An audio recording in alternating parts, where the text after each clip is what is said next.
देखो हम लोग तीनों समीकरण पढ़ लिए, लेकिन वीडियो एक ही पे बनाए थे प्रतिस्थापन विधि के। लेकिन यहाँ पे हम तीनों विधि से बनाएंगे, तीनों विधि से एक ही आंसर आएगा। यानी प्रतिस्थापन विधि से बनाएंगे तो वही आंसर आएगा, विलोपन विधि से बनाएंगे तो वही आंसर आएगा, ब्रजगुणन विधि से बनाएंगे तो वही आंसर आएगा। आंसर अलग अलग नहीं आता है, समीकरण का नाम भले अलग अलग दे दिया है, बनाने का तरीका अलग अलग है, लेकिन आंसर आएगा सेम ही। एक समान जो प्रतिस्थापन विधि से आएगा वही विलोपन विधि से भी आएगा, वही ब्रजगुणन विधि से भी आएगा। ठीक है, पहले हम लोग पढ़े थे प्रतिस्थापन विधि। प्रतिस्थापन विधि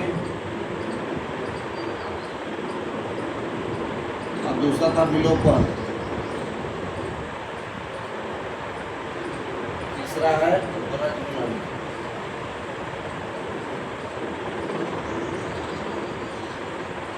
अब याद रखना है कि तीनों के बनाने का नियम कैसे है। प्रतिस्थापन में क्या होता था कि समीकरण फर्स्ट से चलते थे हम लोग, समीकरण फर्स्ट से चलेंगे।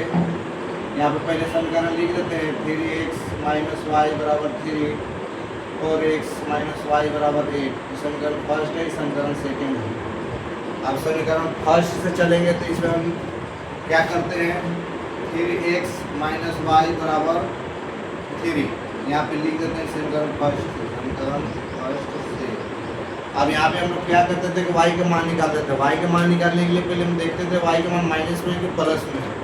तो y के मान यहाँ पे माइनस में है, तो हम क्या करते हैं, y के मान को इधर भेज देते हैं और इसको इधर ला देते हैं। यानी कि y बराबर जो मान निकलेगा 3x प्लस 3 निकल जाएगा। ठीक है, अब जो y के मान निकला तो हम लोग क्या करते थे, समीकरण सेकेंड में रखते थे। अब जिसको नहीं याद है तो याद कर लेंगे, क्योंकि एग्जाम हॉल में तीनों विधि से पूछता है, कोई से पूछ दे सकता है। तो उस जिस विधि से पूछेगा उसी विधि से बनाना पड़ेगा। अगर नहीं विधि दिया है तो तुमको सबसे आसान पड़ता है विलोपन, उसी से सब कुछ बनाता है, उसी से बनाना में आसान भी पड़ता है। तो अगर पूछ देगा जौन विधि से, तो उस विधि से बनाना पड़ेगा, नहीं तो फिर यही विधि से बनाना सबको विलोपन विधि से सबसे अच्छा रहेगा। अभी जो y के मान निकला, y के मान रख दो इसमें, समीकरण सेकेंड में यहाँ पे लिखेंगे y के मान समीकरण सेकेंड में रखने पर, सेकेंड में रखने पर तो समीकरण सेकेंड यहाँ पहले हम लिख लेंगे। अब जहाँ पे y है वहाँ पे y के मान पूरा हम रख देंगे। और x y के पहले माइनस है तो माइनस रहेगा, 3x प्लस 3 बराबर 8। अब माइनस से गुना करेंगे तो ये दोनों में गुना होगा, 4x माइनस 3x माइनस 3 बराबर 8।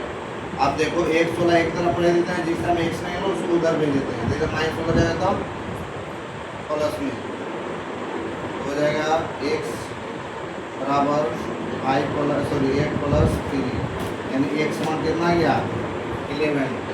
सही है कि गलती है जी? लगता है गलती आ गया आपसे। x मान 5 आना चाहिए।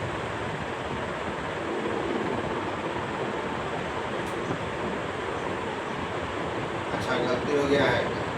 यहाँ पे देखो इधर प्लस में रहेगा तो माइनस में, यहाँ पे माइनस में होगा। ठीक है, माइनस में मतलब तो माइनस में प्लस हो जाएगा, इधर प्लस में हो जाएगा तो माइनस में, यानी कि x मान कितना आ गया 5। x मान कितना आया? अभी जो x मान आया किसमें रखना रहता है, इसमें, तब लिख देंगे x के मान रखने पर y बराबर 3x माइनस 3, यानी 3x है, 3 गुने x तो 3 गुने 5 माइनस 3 बचती है 15 माइनस 3, 15 से है तो 12, यानी x मान 5 आया, y मान कितना आया? ये आया प्रतिस्थापन विधि से। किस विधि से? तो प्रतिस्थापन विधि से आया, x के मान 5 y के मान 12। तो विलोपन विधि से भी बनाएंगे तो वही आना चाहिए, तभी समझो कि सही है तुम्हारा।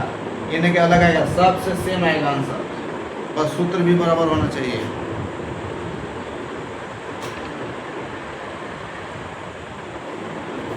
चलो विलोपन विधि में क्या है, विलोपन विधि में सबसे आसान है,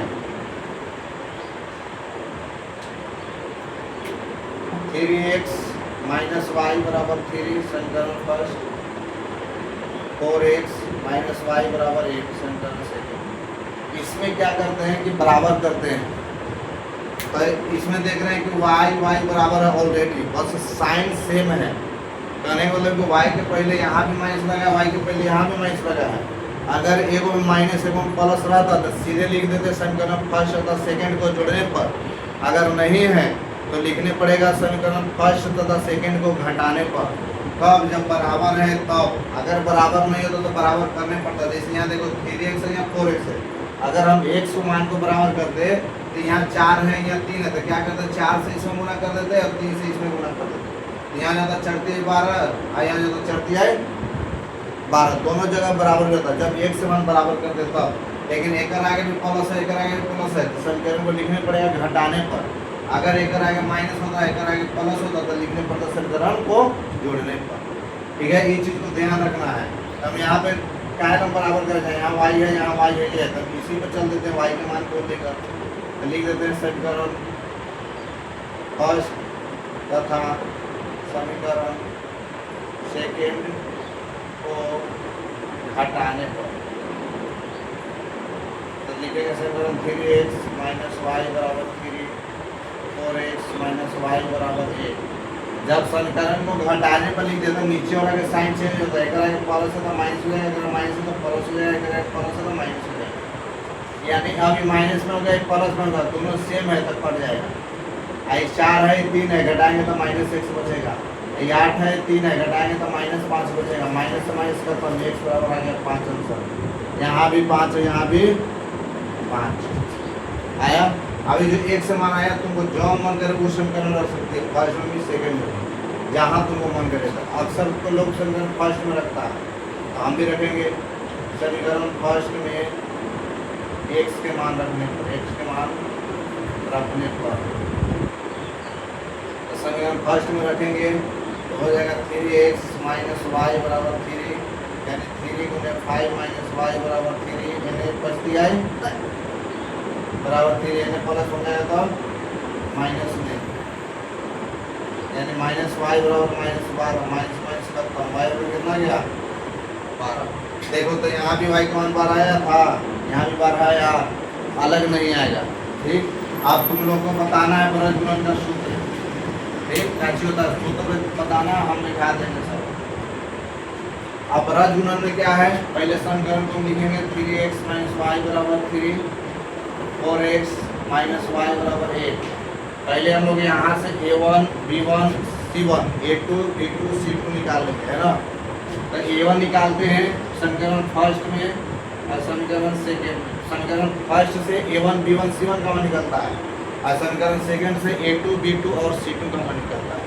ठीक, a1 किसको लिखते हैं जो x के पहले होता है, a1 बराबर हो जाएगा 3, y के पहले कुछ नहीं है तो मान एक छिपा हुआ है तो y1 यानी b1 बराबर हो जाएगा -1 और c1 बराबर हो जाएगा 3। इसी प्रकार इधर भी है।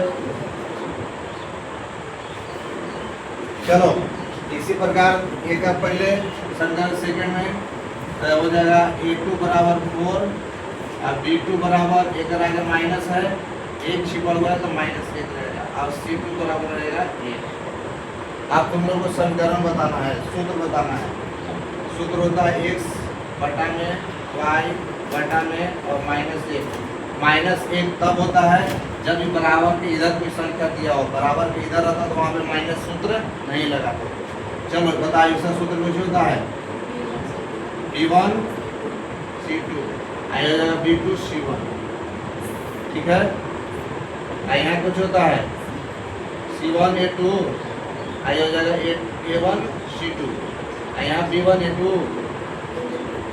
a1 b2 आया हो जाएगा a2 b1। सूत्र सही बताइए ना तुम लोग, सूत्र सही बताइए तो आंसर भी सही आ जाएगा। अब x रहेगा बटा में b1, b1 का मान कितना है -1 और c2 -3 यानी -1 गुने 3। फिर सूत्र में माइनस का माइनस b2 का मान है -1 और c1 का मान है सॉरी c2 का मान यहाँ 1 है जी, c2 है ना, c2 का मान 1 है। ठीक, यहाँ से c1 का मान 3 है, गलती मान बैठ गया था। ठीक, C2 का मान यहाँ पे है B1 C2, तो B1 के मान -1 और C2 के मान 1, और फिर B2 C1, तो B2 के मान है -1 और C1 के मान है 3।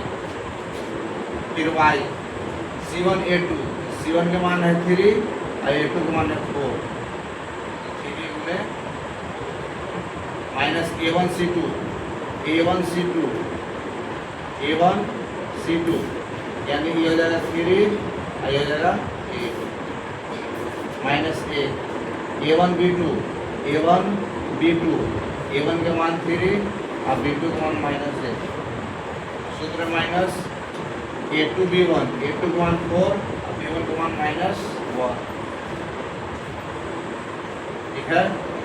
और ये जाएगा x गुना करेंगे तो -8 और माइनस में प्लस हो जाएगा, +3 हो जाएगा। y बराबर 12 माइनस 3 के 24, -1 गुना करेंगे तो -3 हो जाएगा, माइनस में प्लस गुना करेंगे तो 4 हो जाएगा, ठीक। अब यहाँ पे करेंगे तो x बटा घटाएंगे तो -5, y बराबर घटाएंगे तो -12, यहाँ -1 और नीचे +1 बचेगा। आप क्या करते हैं, x y का मान निकालने के लिए x ओला के साथ ये ओला ले लेंगे एक बार, यानी x बटा -5 -1 बटा 1 3 गुना कर देंगे तो माइनस में प्लस हो जाएगा, यानी x बराबर 5 आंसर आ जाएगा। उसी प्रकार यहाँ भी y वाला भी लेंगे तो y बटा -12, अभी साथ में यही वाला ले लेंगे, 3 गुना कर देंगे तो माइनस में प्लस हो जाएगा, यानी y बराबर 12 आ गया। यहाँ भी 5 है, यहाँ भी 12 आया है, 100y का मान, यहाँ भी 5 बार आया था, यहाँ भी 5 बार आया था। अभी क्वेश्चन था तुम लोग का भिन्न अंश 16 के रूप में, तो भिन्न अंश हम लोग माने थे भिन्न बराबर को चाहिए x बटा y, x मान आया तुम्हारा 5, y मान 12, तो 5 बटा 12, ठीक, लिख लो। और सब याद रखना, यही 3 को तुमको याद रखना सेंटर में कैसे बनता है, प्रतिस्थापन में क्या है, विलोपन में क्या है, प्रश्न में क्या है, कि 5 नंबर के या 2 नंबर के पूछता है हमेशा।